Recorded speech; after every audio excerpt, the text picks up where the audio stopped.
Claire Marin. Bonjour. Qu'est-ce qui a suscité votre intérêt pour la philosophie ? En fait, paradoxalement, c'est la littérature. C'est-à-dire que, en lisant certains romans, il y avait des phrases qui me semblaient extrêmement profondes. J'avais besoin de m'arrêter de lire et d'y réfléchir et de voir tous les problèmes que ça soulevait. Et quand j'ai découvert la philosophie en terminale, je me suis rendu compte que précisément, les philosophes, c'était des gens qui s'arrêtaient sur ces phrases, qui les décortiquaient, qui essayaient d'en voir les présupposés, le contexte, les réponses à y apporter. Et c'était ce travail-là, un peu de travail souterrain d'analyse de questions qui m'a complètement fascinée. Est-ce qu'il y a un texte ou un auteur que vous avez découvert cette année de philosophie en terminale et qui vous accompagne aujourd'hui ? Dans les auteurs qui m'ont marquée, il y avait Épictète pour la radicalité de ses positions, le manuel, parce que justement, ça disait aussi qu'un texte de philosophie, on l'a dans les mains, il nous accompagne, on l'emporte avec nous, on le lit à différents moments de sa vie.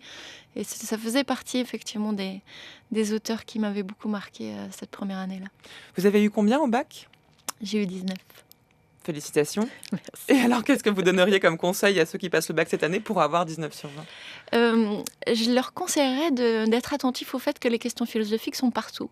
C'est-à-dire que dans l'actualité, la question de la relation à l'autre, de la manière dont on l'accueille, des droits et des devoirs qu'on a vis-à-vis des autres, c'est une question évidemment philosophique et évidemment très contemporaine.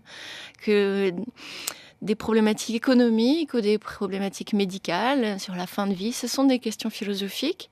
Et de considérer que de vieux auteurs, des auteurs morts depuis longtemps, se sont déjà posé des questions qu'on retrouve aujourd'hui. Donc ne pas être prisonnier d'une espèce de vision historique des choses et aller trouver parfois chez les anciens des réponses ou des pistes pour répondre à des questions très contemporaines. Ça me semble intéressant. Montrer que la philosophie n'est pas que dans les livres, mais que les livres de philosophie nous permettent de mieux vivre aussi maintenant. Merci beaucoup Claire Marin. Je vous en prie.